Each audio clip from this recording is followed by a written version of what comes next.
Good afternoon students. Shri Sai महाविद्यालय में आपका स्वागत है।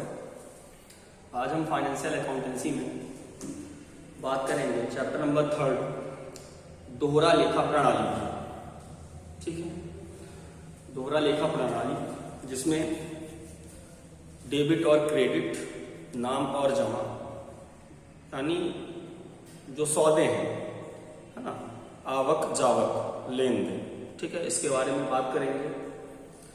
तो सबसे पहले शुरुआत करते हैं, हम समझते हैं कि दोहरा प्रणाली एक्चुअल में है क्या।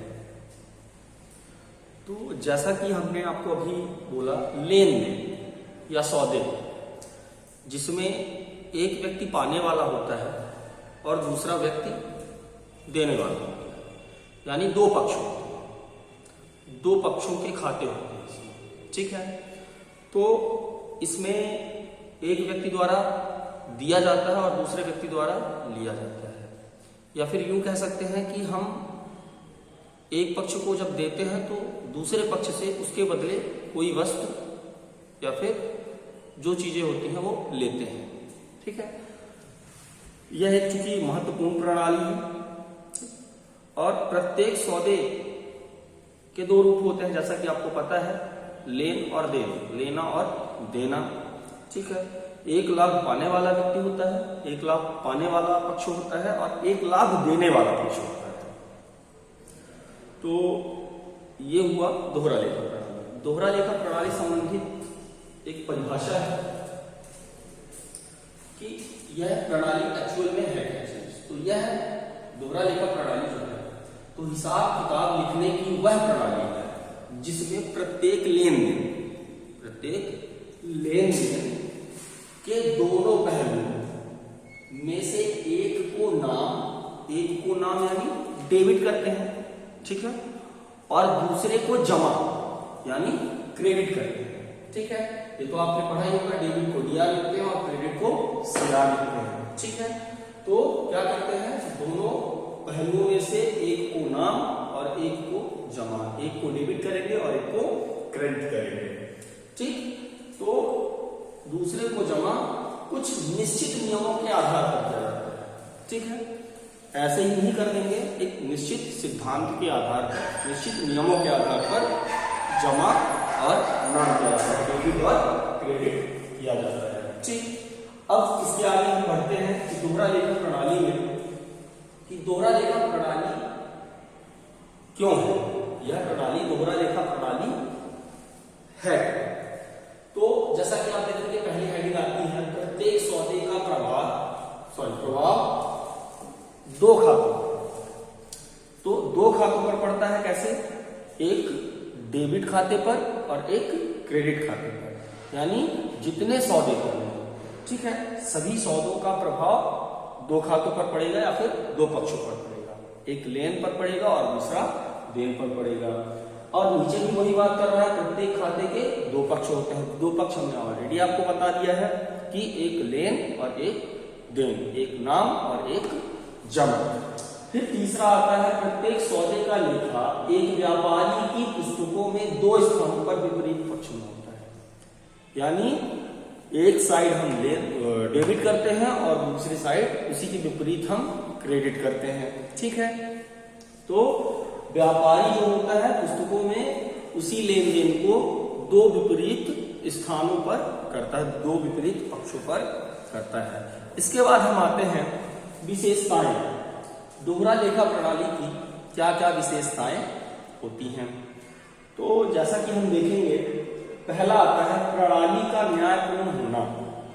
ठीक, तो चूंकि इस प्रणाली में लेन देन होता है ना, तो वो लेन देन जो होते हैं बिल्कुल क्लियर होना चाहिए। ठीक है, दोनों रूपों का उसमें लेखा होना चाहिए, यानी डेबिट का भी अच्छी तरह से लेखा होना चाहिए और क्रेडिट का भी लेखा प्रॉपर होना चाहिए। तो यह प्रणाली क्या होती है, न्यायपूर्ण होती है। ठीक है, दूसरा आता है प्रत्येक खाते के दो पक्ष। जैसा कि इसके पहले ही बताया जा चुका है, प्रत्येक खाते के दो पक्ष होते हैं। ठीक है, दो पक्ष यानी आपको बताया जा चुका है, एक डेबिट पक्ष और दूसरा क्रेडिट पक्ष। फिर नियमों के अनुसार लिखें जो दोहरा प्रणाली के सिद्धांत, ठीक है, जो सिद्धांत बनाए गए हैं उस सिद्धांत के अनुसार ही इस प्रणाली में लेन देनों का लेखा था। ठीक, फिर आता है व्यक्तिक और अव्यक्तिक पहलू का लेखा करना। तो एक सौदे के दो पक्ष व्यक्ति हो सकते हैं, व्यक्तिक हो सकते हैं, अथवा एक पक्ष व्यक्तिक होगा और दूसरा पक्ष क्या हो जाएगा, अव्यक्तिक भी हो सकता है। ठीक, अथवा दोनों पक्ष भी अव्यक्तिक हो सकते हैं। कहने का मतलब यह है कि एक पक्ष अव्यक्तिक हो सकता है, दूसरा पक्ष भी अव्यक्तिक हो सकता है, व्यक्तिक भी हो सकता है, अव्यक्तिक भी, और दोनों पक्ष अव्यक्तिक भी हो सकते हैं और दोनों पक्ष व्यक्तिक भी हो सकते हैं। वो उसकी स्थिति पर डिपेंड करता है, निर्भर करता है। ठीक है, नेक्स्ट है अंकगणित शुद्धता का ज्ञान। अकाउंटेंसी में आपको मोस्टली अंकगणित ही मिलेंगे, कैलकुलेशन मिलेंगे, आपको ऐड करना होता है, माइनस करना होता है, मल्टीप्लाई करना होता है, डिवाइड भी करना होता है, तो ये सारी अंकगणितीय होता है। ठीक है, तो इस दोहरा लेखा प्रणाली में आपको अंकगणितीय शुद्धता की जांच भी मिल जाती है। ठीक है ना, उसकी जानकारी भी प्राप्त हो जाती है। ठीक, अब आते हैं हम इसकी परिभाषा समझने के बाद में, और ये प्रणाली क्यों है और विशेषता के बाद में हम आगे बढ़ते हैं कि दोहरा लेखा प्रणाली के क्या क्या प्रॉफिट्स हैं, क्या क्या लाभ है। तो जैसा कि हम यहाँ पे पढ़ चुके हैं वही चीजें प्रॉफिट में भी आएंगी, एक आध दो पॉइंट्स हो सकते हैं एक्स्ट्रा बढ़ेंगे, लेकिन लगभग वही चीजें इनमें भी रहती है जो बताया जा चुका है। वैज्ञानिक प्रणाली कहने का मतलब कि हर एक प्रणाली का अपना एक सिद्धांत होता है, एक अपने सिद्धांत के अनुसार, अपने नियम के अनुसार उसको लागू किया जाता है खातों पर या पक्षकारों पर। ठीक है ना, तो यह एक वैज्ञानिक प्रणाली है, सैद्धांतिक प्रणाली है।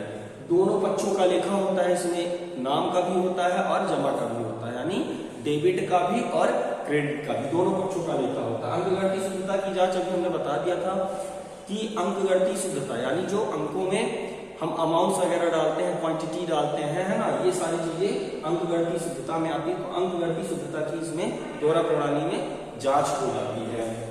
व्यक्तिक अव्यक्तिक की बात कर चुके हैं हम।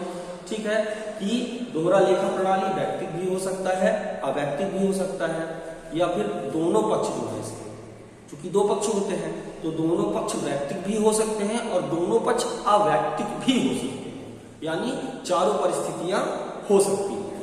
ठीक है, व्यापार व लाभ हानि खाते का निर्माण।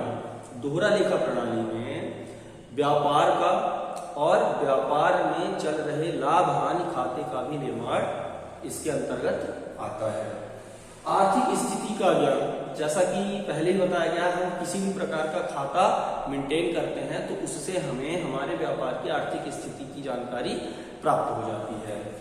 तुलनात्मक अध्ययन, तुलनात्मक अध्ययन यानी डेबिट और क्रेडिट के बीच, यानी कोई लेन देन हो रहा है, कोई सौदेबाजी हो रही है, तो उस सौदे में जो लेन देन होते हैं तो उनमें दोनों में तुलनात्मक अध्ययन भी किया जा सकता है।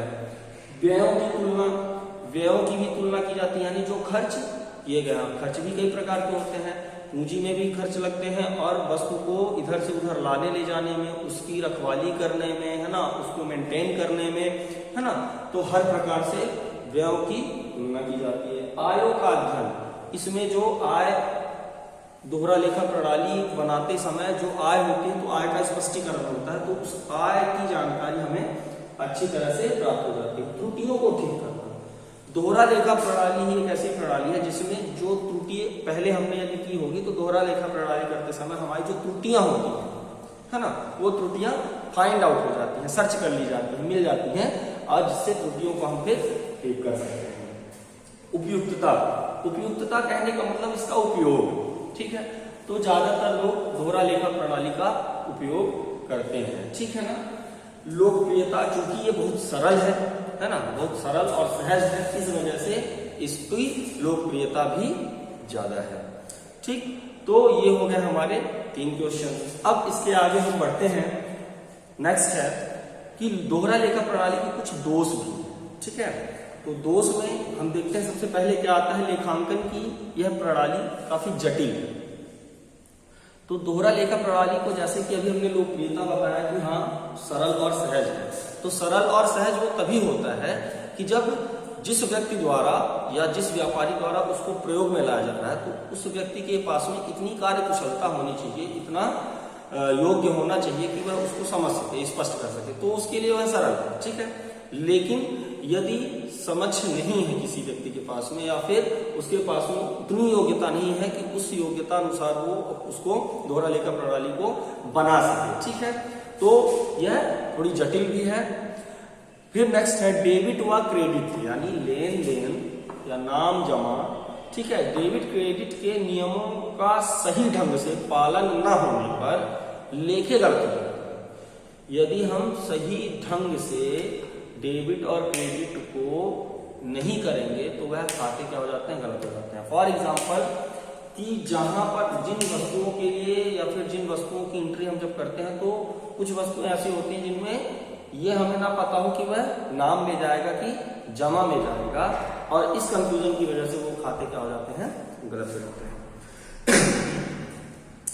फिर अगला है लेखांकन की यह प्रणाली काफी खर्चीली है। खर्चीली तो है ये, है ना। इसमें इस प्रणाली को बनाने में खर्चा क्यों बनता है, क्योंकि इनकी जो बुक होती है ना, बुक्स में ही इनको बनाने में बहुत ज्यादा दिक्कतें भी आती हैं और एक्सपेंसिव भी पड़ती हैं, ठीक। अगला है यह प्रणाली छोटे व अशिक्षित व्यक्तियों के लिए उपयुक्त नहीं है। जैसा कि हमने अभी शुरू में ही बात की थी कि जटिल की हमने बात की थी, तो जो अशिक्षित है, यानी हमने बोला था कम योग्य वाले व्यक्ति, ठीक, या फिर छोटे वाले व्यापारी, जो छोटे व्यापारी होते हैं, तो उनके लिए यह क्या है, उपयुक्त नहीं है। तो इस प्रकार से ये दोहरा लेखा प्रणाली के कुछ दोष भी हैं। अगला हम आते हैं लेखांकन का ढांचा या फिर दोहरा लेखा प्रणाली की अवस्थाएं। ये इनकी अवस्थाएं कैसी कैसी अवस्थाएं होती हैं, तो इनमें 5 अवस्थाएं हैं। पहला अवस्था प्रारंभिक लेखा, यानी शुरुआत के जो एंट्रीज होते हैं, ठीक है ना। फिर दूसरा आता है वर्गीकरण या खाता बही।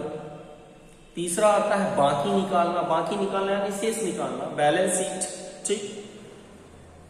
अगला है सारांश में बहुत सारी चीजें आ जाती हैं, जैसे तलपट निकालना, लाभ हानि खाता निकालना, व्यापार खाता निकालना, चिट्ठा तैयार करना, ठीक है, इस तरह की चीजें होती हैं उसमें। और लास्ट आता है विश्लेषण यानी कि उसमें क्या क्या चीजें हुई हैं, किस प्रकार से हो उसका एनालिसिस करना, उसे विश्लेषित करना, उसके बारे में समझना।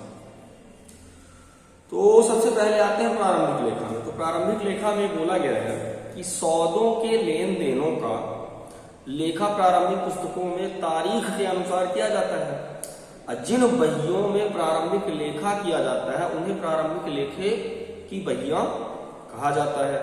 छोटा व्यापारी सभी सौदों का लेखा एक ही बही में, जो छोटे व्यापारी होते हैं सभी सौदों का लेखा एक ही खाते में करते हैं, एक ही बुक में करते हैं, ठीक है ना, जिसे जर्नल कहा जाता है। जर्नल यानी आप ऐसा समझ सकते हो कि जो रेंडमली वो डेली एंट्रियां करता है नॉर्मली छोटे व्यापारी, है ना, तो उसको जर्नल बोला जाता है, ठीक। फिर इसके बाद में आता है कुछ लोग इसे कच्ची बही अथवा नकल बही भी कहते हैं।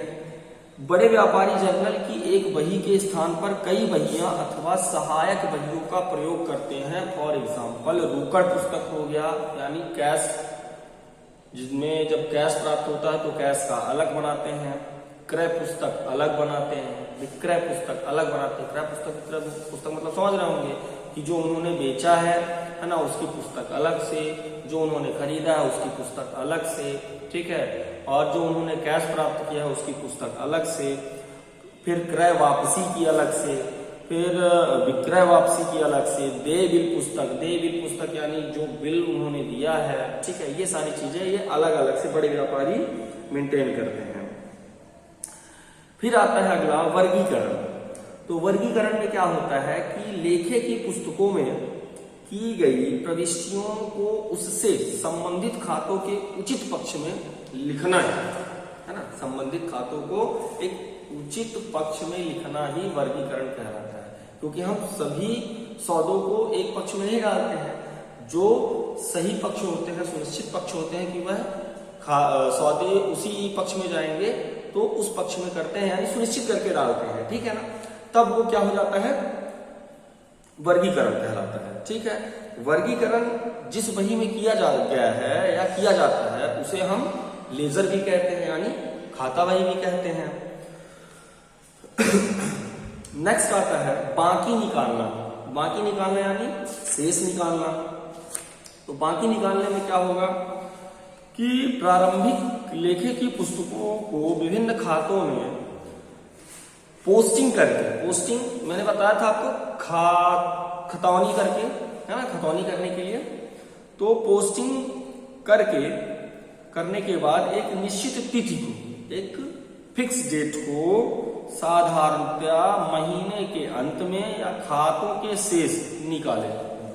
या तो हम जैसे कोई खाते बनाते रहते हैं, किसी भी सौदे का खाता मेंटेन करते हैं, तो जो सुबह से लेकर के शाम तक का जो कुछ भी ट्रांजैक्शन हुआ रहता है, आवाजाही जो होती है, लेन देन जो होते हैं, तो उनका शाम को करते हैं इकट्ठा, या फिर हफ्ते भर बाद करते हैं, या फिर महीने भर बाद करते हैं, या 3 महीने बाद या 6 महीने बाद, यानी एक फिक्स डेट होती है, एक फिक्स तारीख होती है, उस डेट पर निकाला जाता है बाकी, ठीक है। अब शेष निकालने की कुछ विधियां भी होती हैं। तो विधि कुछ इस प्रकार से होती है कि डेबिट तथा क्रेडिट पक्ष का योग, डेबिट और क्रेडिट पक्ष का योग अलग अलग निकाला जाता है। फिर जिस पक्ष का योग कम होता है उस पक्ष में बैलेंस लिखकर कमी की राशि लिख दी जाती है। यानी जब हमने डेबिट पक्ष मेंटेन किया, क्रेडिट पक्ष मेंटेन किया, तो डेबिट पक्ष का टोटल जो बनाएंगे हम और क्रेडिट पक्ष का जो टोटल बनाएंगे, ठीक है। तो दोनों पक्षों के जो टोटल में डिफरेंसेस होंगे, ठीक है, उस डिफरेंसेस को हम बैलेंस के रूप में लिख लेंगे। अब इससे संबंधित कुछ चीजें और आती हैं, जैसे जब हम ट्रांजैक्शन करते हैं तो क्या क्या चीजें होती है ट्रांजैक्शन के टाइम पे, उसको एक स्ट्रक्चरल वाइज थोड़ा सा समझते जाइएगा, ठीक है। जैसे ट्रांजैक्शन हुआ, लेन देन हुआ, तो लेन देन को हम किसमें करते हैं, स्टार्टिंग की प्रारंभिक पुस्तकों से जब हम शुरुआत करते हैं, तो एक हम ऐसा बोल सकते हैं कि रद्दी पुस्तक टाइप का, रफली काम जिसमें बोलते हैं, हम रफली लिखते जाते हैं, फिर बाद में हम उसको खाता बही में करते हैं। तो ये होता है लेन देन। लेन देन के बाद में आ जाता है रद्दी बही या फिर स्मारक पुस्तक। अब स्मारक पुस्तक से कहाँ जाएंगे हम, प्रारंभिक लेखा या जर्नल में जाएंगे, यानी जो प्रारंभिक लेखा होता है उसमें जाएंगे। अब प्रारंभिक लेखा में भी क्या क्या चीजें हैं, बहुत सारी चीजें आ जाती हैं। जो प्रारंभिक लेखे हैं, तो जो बड़े व्यापारी होते हैं, तो उन प्रारंभिक लेखों के लिए भी अलग अलग स्थिति के लिए अलग अलग पुस्तकों का निर्माण करते हैं, अलग अलग पुस्तकों को रखते हैं। जैसे हमने अभी बात किया था, क्रय पुस्तक हो गया, विक्रय पुस्तक हो गया, क्रय वापसी पुस्तक हो गया, विक्रय वापसी पुस्तक हो गया, प्राप्त बिल पुस्तक हो गया, यानी जो बिल प्राप्त हो जाता है, रिसीव कर लिया जाता है, दे बिल हो गया, यानी पे किया हुआ बिल, है ना, रोकड़ पुस्तक, कैश बुक हो गया, और मुख्य जर्नल यानी मेन जर्नल। तो अब इसमें ध्यान देना है अपने को कि क्रय पुस्तक में भी कुछ होते हैं, कुछ विक्रय में भी होते हैं, क्रय वापसी वाले में भी होते हैं, यानी जिन जिन चीजों का हमने नाम लिया, तो उन सारी चीजों का एक लेजर बनता है, एक लेजर बुक बनता है, ठीक है ना। उसमें खाता बही, मतलब लेजर को हम खाता बही बोलते हैं, उस लेजर में वो अटैच हो जाता है। अब लेजर बनने के बाद में हम क्या बनाते हैं, फिर तलपट बनाते हैं। तलपट बनाने के बाद में अंतिम खाता आता है। तो अंतिम खाते में भी कुछ चीजें होती हैं, जैसे अंतिम खाते में क्या क्या आएगा, निर्माण खाता, व्यापार खाता, चिट्ठा और विश्लेषण, जिसकी अभी हमने बात की थी। निर्माण खाता, व्यापार खाता, चिट्ठा और विश्लेषण। और इन सभी को बनाने के बाद में अंतिम खाते का विश्लेषण कर लिया जाता है, ठीक। तो इस प्रकार से आपका दोहरा लेखा प्रणाली की अवस्थाएं जो होती हैं की जाती हैं। लास्ट आता है सारांश। सारांश में भी 2 कार्य होते हैं, ठीक। सारांश में 2 कार्य होते हैं। पहला कार्य ये है तलपट बनाना, और दूसरा है तलपट के आधार पर अंतिम खाता तैयार करना। यानी पहला जब हम तलपट बना लेंगे, फिर दूसरा तलपट के आधार पे ही हम अंतिम खाता तैयार करेंगे, और अंतिम खाता के अंतर्गत व्यापार खाता, निर्माण व व्यापार खाता, लाभ हानि खाता, ठीक है, आर्थिक चिट्ठा आदि बनाए जाते हैं। इनके निर्माण से वर्ष के अंत में लाभ हानि तथा संस्था की आर्थिक स्थिति का, यानी जो उपक्रम होता है, जो व्यवसाय होता है, उसकी आर्थिक स्थिति का पूर्णतः पता लगाया जा सकता है। ठीक है, तो इस प्रकार से हमने आज बात की दोहरा लेखा प्रणाली की। Okay, thank you.